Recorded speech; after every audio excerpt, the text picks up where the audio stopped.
Real nature of electromagnetic waves. हमने अभी तक क्या देखा, फोटो इलेक्ट्रिक इफेक्ट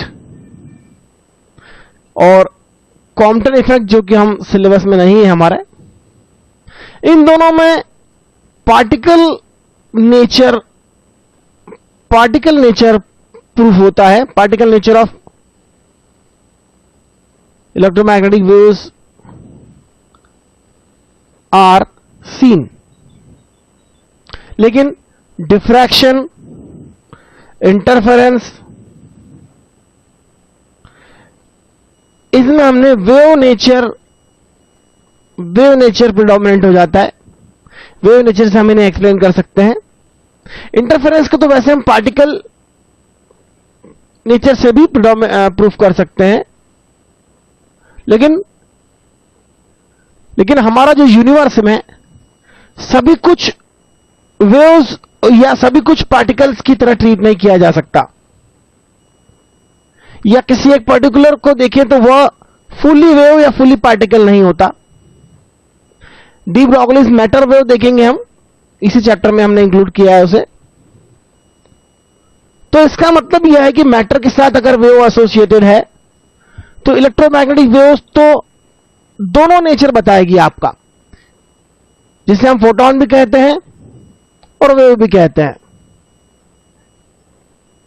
तो फोटोन है या वेव है, तो यहां पर हमें रेडिएशन का दोनों नेचर देखने को मिलता है, जिसे हम इलेक्ट्रोमैग्नेटिक वेव्स भी कहते हैं, रेडिएशन भी कहते हैं। और इलेक्ट्रोमैग्नेटिक वेव्स का स्पेक्ट्रा भी हम देखेंगे। स्पेक्ट्रा बहुत बड़ा होता है। इलेक्ट्रोमैग्नेटिक वेव्स की स्पीड क्या होती है आप देखते हैं। इलेक्ट्रोमैग्नेटिक वेव्स ट्रेवल्स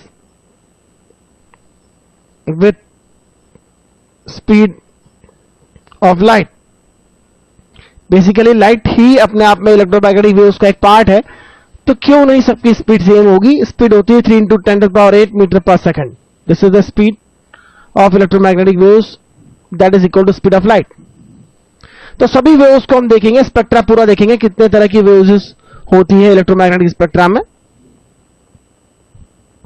तो इलेक्ट्रोमैग्नेटिक वेव्स बेसिकली इलेक्ट्रिक और मैग्नेटिक फील्ड की ऑसिलेशन से बनी हुई होती है, और इससे आप दोनों फॉर्म में देखेंगे। तो डी ब्रोगली का जब कंसेप्ट समझ में आता है, डी ब्रोगली ने जब देखा कि energy given by Einstein is equal to mc² for a mass, while energy given for a radiation by Planck's law, that is E is equal to h nu। तो दोनों को उन्होंने कैसे इक्वेट कर दिया। This is by Planck's law। Planck's law, this is given by Planck, that is the energy of a photon।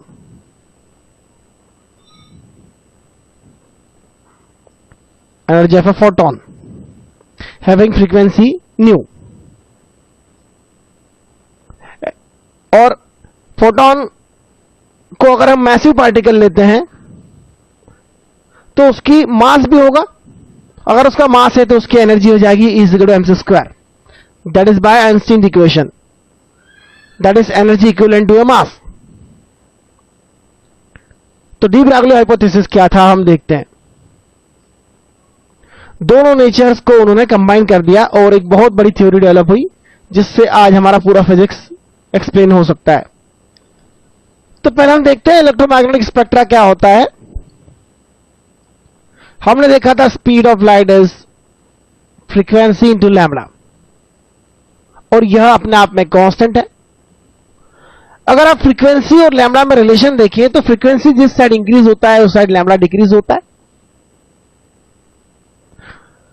तो highest frequency किनकी होती है? हाईएस्ट फ्रीक्वेंसी होती है गामा रेज की।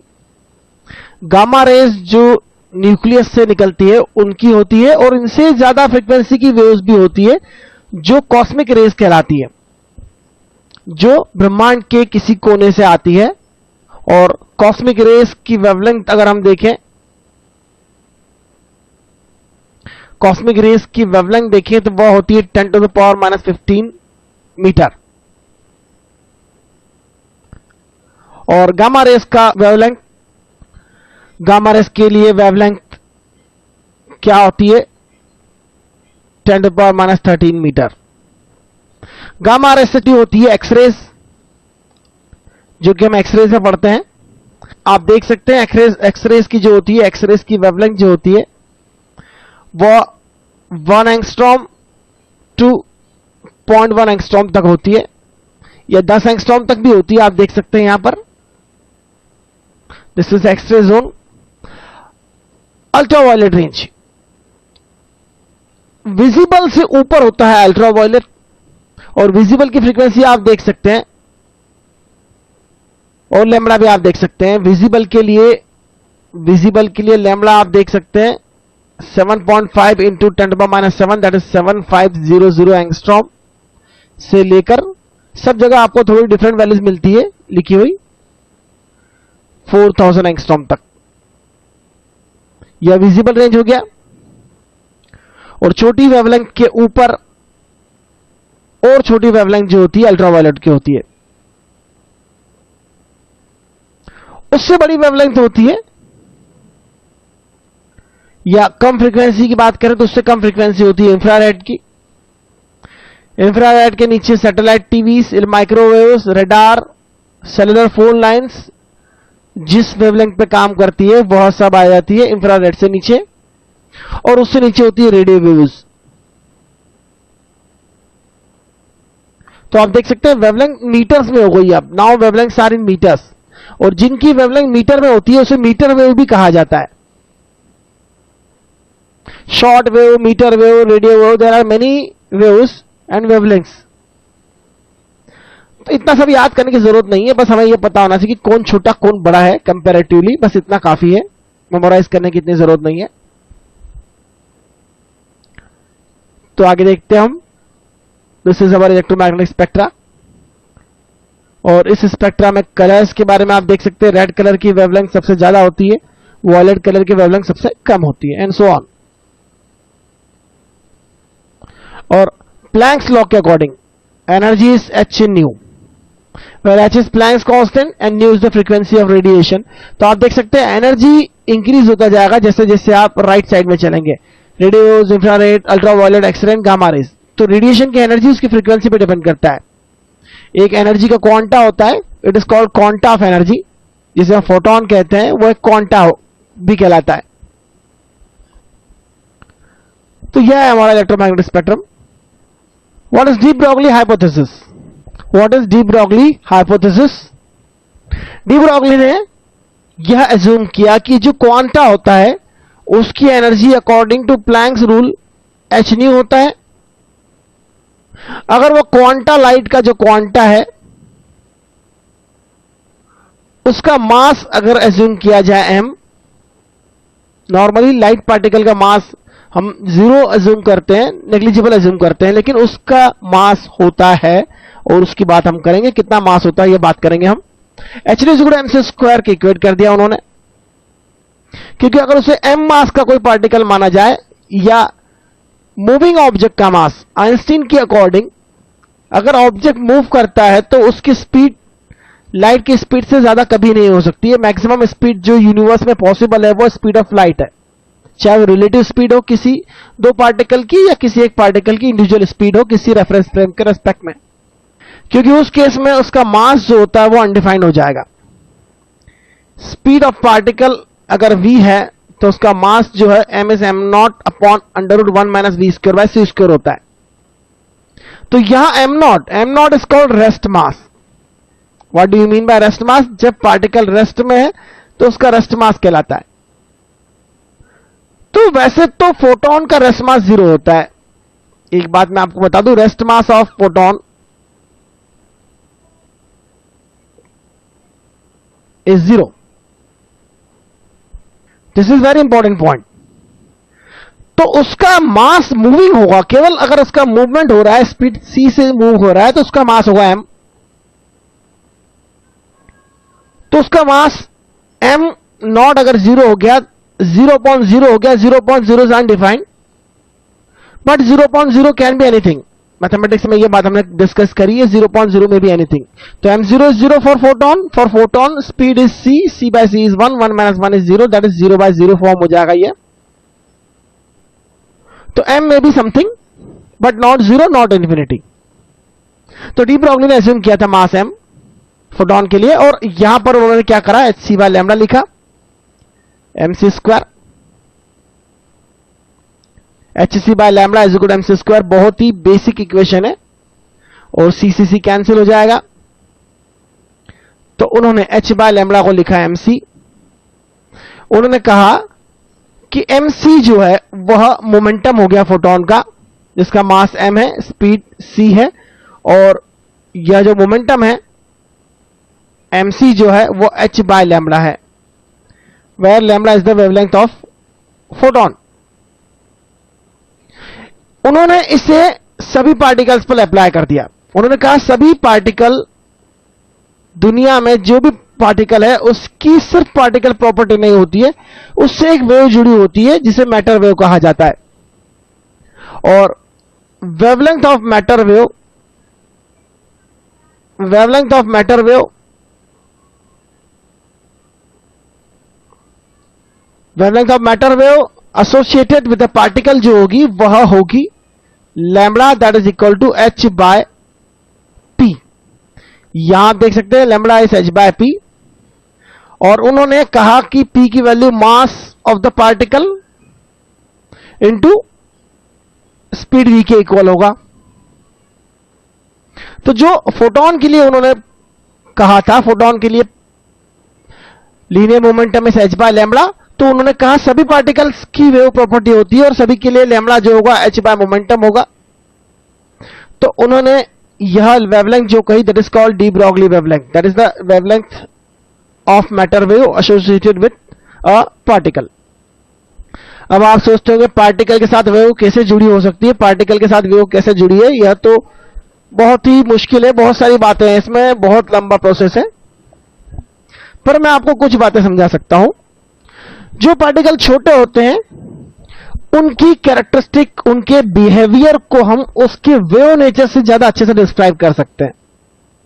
जैसे फास्ट मूविंग इलेक्ट्रॉन्स, उनके साथ वेव होती है, मैटर वेव जुड़ी होती है, और उनके कैरेक्टरिस्टिक को हम उनकी वेव प्रॉपर्टी से ज्यादा अच्छे से डिस्क्राइब कर सकते हैं। तो एक एक्सपेरिमेंट होता है डेविसा-जर्मर एक्सपेरिमेंट। वो एक्सपेरिमेंट मैं आपको लास्ट में बताऊंगा, उस एक्सपेरिमेंट से आपको पता चलेगा। और बोहर थ्योरी को भी हम, बोहर जो सेकंड पोस्टुलेट है उसे डी ब्रॉगली वेवलेंथ, इलेक्ट्रॉन की डी ब्रॉगली वेवलेंथ से भी समझाया जा सकता है। कैसे समझाया जा सकता है यह मैं आपको बताऊंगा।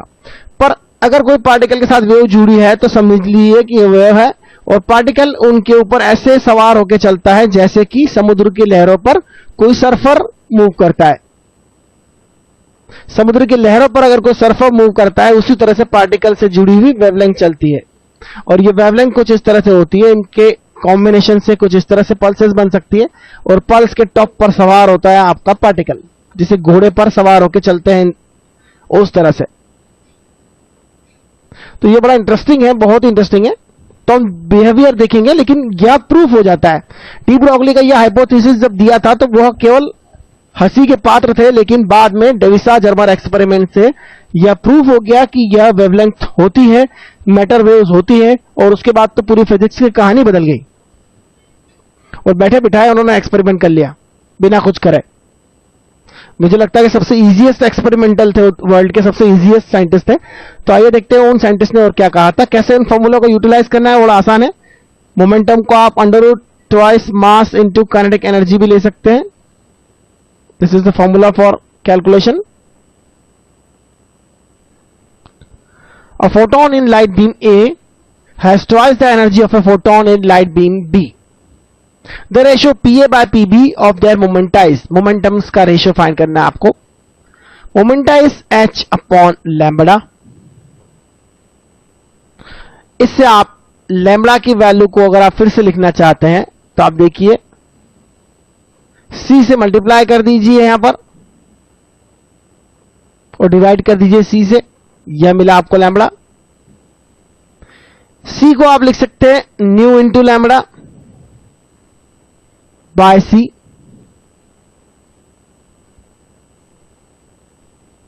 New into lambda by c into lambda, lambda से लैम्बडा कैंसिल हो जाएगा, तो यह फॉर्मूला लिखा जा सकता है h nu by c. You see that now momentum is directly proportional to frequency because h and c is constant. This is frequency nu. So pa upon pb is basically frequency of a divided by frequency of b. H and c are constant, so p is momenta is directly proportional to frequency. And we also know that energy is directly proportional to frequency. So momenta is directly proportional to energy as well. So light beam A has twice energy, so A has twice the momenta, that is 2 by 1. 2 by 1 is the answer. Let me write answer D is 2 by 1. तो interesting है, बहुत simple है। इस तरह से आपको छोटी छोटी बातों का ध्यान रखना है। इस फॉर्मूले का सबसे ज्यादा यूज होता है C is equal to nu lambda का कन्वर्जन के लिए, because C is a constant, it is very easy to find other relation. De Bernoulli wavelength of electron, एक इलेक्ट्रॉन के लिए लैम्बडा अगर आपको फाइंड करना है तो किस तरह से फाइंड करेंगे? It is h upon under root twice mass of electron into kinetic energy of the electron. Basically kinetic energy को हम इलेक्ट्रॉन वोल्ट्स में मेजर करते हैं, इलेक्ट्रॉन वोल्ट्स में मेजर करते हैं। और इलेक्ट्रॉन वोल्ट को यदि आप v वोल्ट से एक्सेलरेटेड इलेक्ट्रॉन लेते हैं तो उसके लिए फॉर्मूला कुछ इस तरह से लिखा जा सकता है, it is under root 150 by v। h की वैल्यू, मास ऑफ इलेक्ट्रॉन की वैल्यू, इलेक्ट्रिक चार्ज E की वैल्यू, सब वैल्यू सब्स्टिट्यूट करने के बाद लैम्बडा जो हो जाता है यह होता है under root 150 by v angstrom, where v is voltage of acceleration और से energy of electron in electron volt, और से energy of electron in electron volt. तो यहां सिर्फ वोल्ट लेना है आपको, इलेक्ट्रॉनिक चार्ज का मल्टीप्लाई करने की जरूरत नहीं है। अगर आपको कोई बोलता है कि इस एक इलेक्ट्रॉन है 4 वोल्ट से एक्सेलरेट किया जाता है, what is the wavelength, de Broglie wavelength of that electron, तो इस फॉर्मूले में 4 सब्स्टिट्यूट कर दीजिए। ये अंडर रूट है, पूरे अंडर रूट पर है, यह आपका फॉर्मूला हो गया, छोटा सा फॉर्मूला जो यहां सारी वैल्यू सब्स्टिट्यूट करने के बाद मिलता है। तो याद रख सकते हैं आप इसे। आइए आगे देखते हैं, हम आगे देखते हैं mass of photon. Mass of photon क्या होता है?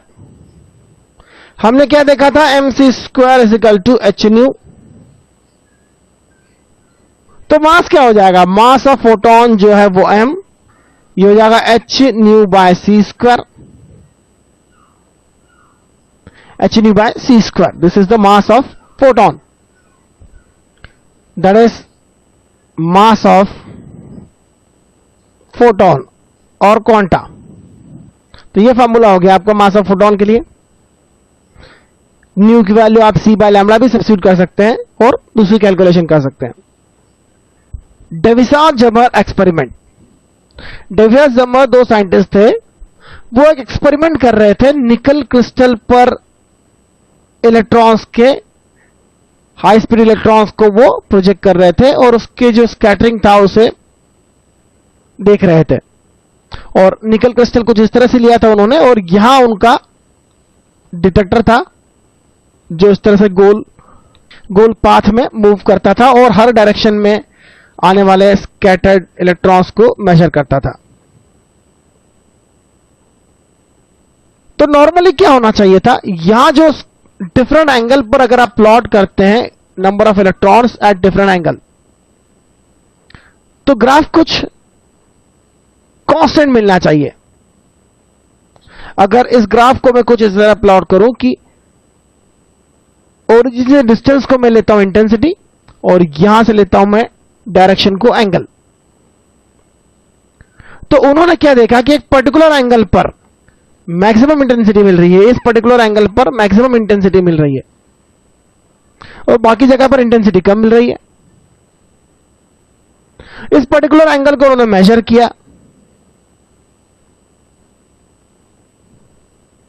और इलेक्ट्रॉन्स की स्पीड उन्हें पता थी, काइनेटिक एनर्जी उन्हें पता थी और डी ब्रॉगली का फॉर्मूला उन्हें पता था। उन्होंने डी ब्रॉगली फॉर्मूले से लैम्बडा कैलकुलेट किया, h/p यूज करा उन्होंने और लैम्बडा कैलकुलेट किया। हमारा फॉर्मूला जो 150/v था उससे भी लैम्बडा कैलकुलेट किया जा सकता है। बेसिकली उन्होंने इसी फॉर्मूले से कैलकुलेट किया क्योंकि v उन्हें पता था कितने वोल्टेज से उन्होंने इलेक्ट्रॉन को एक्सीलरेट किया है। तो उन्होंने फाइंड किया कि यह 1.67 एंगस्ट्रॉम है करीब करीब, क्योंकि उन्होंने v की जो वैल्यू ली थी वो 54 वोल्ट लिया था और उसके बेसिस पर यह वैल्यू हो जाएगी 1.67 एंगस्ट्रॉम। और अगर इतनी लैम्बडा का एक्सरे यहां पर भेजा जाता है तो वह जो स्पेक्ट्रा होता है ऐसा बनाएगा। अगर इतनी लैम्बडा का एक्सरे यहां पर छोड़ा जाए तो ब्रेग्स एक्सरे स्पेक्ट्रा होता है। ब्रेग्स जो लॉ है वो हम नहीं पढ़ते हैं, तो ब्रेग्स लॉ होता है एक्सरे में हम पढ़ते हैं, बेसिकली एक्सरे में होता है वो, लेकिन यहां पर मैं इसे देखना चाहूंगा कि सिलेबस में है ही भी या नहीं। ब्रेग्स लॉ मेरे ख्याल से सिलेबस में नहीं है। तो ब्रेग्स लॉ में जो फॉर्मूला होता है उस फॉर्मूले से उन्होंने कैलकुलेट किया थीटा, तो थीटा की वही वैल्यू इस पर्टिकुलर वैल्यू के लिए उन्होंने लैम्बडा कैलकुलेट किया एक्सरे का, तो वो भी इतना ही आया नियरली। तो इसका मतलब इलेक्ट्रॉन उस वेव की तरह बिहेवियर कर रहे हैं जिसका लैम्बडा 1.67 है। इलेक्ट्रॉन यहां पर वेव की तरह बिहेव कर रहे हैं और वो स्कैटर हो रहे हैं। उसके बाद तो फिर एक्सपेरिमेंटों की उन्होंने लंबी लिस्ट तैयार करी और उन्होंने सारे तरह से प्रूव कर लिया कि डी ब्रॉगली हाइपोथेसिस सिर्फ हाइपोथेसिस नहीं है, वह एक रियलिटी है। और नेचर में यह रियलिटी कैसे देखने को मिलती है? जो मैक्रो पार्टिकल होते हैं, मैक्रो पार्टिकल का बिहेवियर आप macro particles behaviour can be describe by particle nature, while जो छोटे पार्टिकल होते हैं माइक्रो पार्टिकल्स होते हैं very small particles like electron, proton etcetera, इन सब का बिहेवियर वेव नेचर प्रिडोमिनेट होता है। इन सब के बिहेवियर को आप वेव नेचर से डिस्क्राइब कर सकते हैं क्योंकि इनमें वेव नेचर प्रिडोमिनेट होता है। मैक्रो पार्टिकल्स की वेवलेंथ बहुत बहुत बहुत छोटी होती है। अगर आप अपनी वेवलेंथ कैलकुलेट करिए तो आप देखिए, आपका मास मोमेंटम कैलकुलेट करिए, आपकी वेवलेंथ होगी 10⁻30-40, जो कि बहुत ही कम होगी। और इतनी छोटी वेवलेंथ किसी भी तरह से मेजर नहीं हो सकती है, किसी भी तरह से मेजर नहीं हो सकती, कभी भी नहीं हो सकती। इसका मतलब आपका पार्टिकल नेचर प्रिडोमिनेंट है। एक बड़ी बॉल का मोमेंटम भी आप कैलकुलेट करेंगे तो उसका पार्टिकल नेचर प्रिडोमिनेंट होता है। तो ड्यूअल नेचर है सभी का, संसार में सभी चीजों का नेचर ड्यूअल है और संसार को समझने में आपको बहुत वक्त लगेगा, यूनिवर्स को समझना काफी मुश्किल है।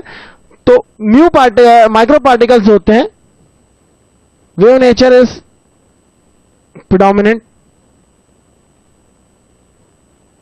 और we can describe with wave behaviour. तो हम देखते हैं कि बोहर की थ्योरी को कैसे डी ब्रॉगली की सहायता से इजीली लिखा जा सकता है। हालांकि डी ब्रॉगली ने बाद में दिया था और बोहर ने वो थ्योरी पहले दी थी, इसलिए मैं बोहर का बहुत ही बड़ा फैन हूं। तो आगे देखते हैं हम। Of the following which is the best evidence for the wave nature of matter. Electrons के लिए अगर हम बात करें तो photo electric effect particle nature को बताता है फोटोन के। कॉम्पटन इफेक्ट में भी एक फोटोन का कोलिजन होता है इलेक्ट्रॉन से, वह भी पार्टिकल नेचर का एविडेंस है। The spectral radiance of cavity radiation, यह भी क्वांटा से गिवन है। The reflection of electrons by crystal, this is the evidence for wave nature of matter, that is we seen in Davisson Germer experiment. So be careful, इस पर बहुत अच्छी problem बन चुकी है पहले और काफी कंफ्यूजन क्रिएट होता है। तो एक इलेक्ट्रॉन जो बोहर के ऑर्बिट में घूम रहा है, प्रोटॉन के आसपास घूम रहा है, रेडियस जो ऑर्बिट की r है, स्पीड इलेक्ट्रॉन की v है, तो लैम्बडा क्या होगा? लैम्बडा होगा h upon momentum, that is mv।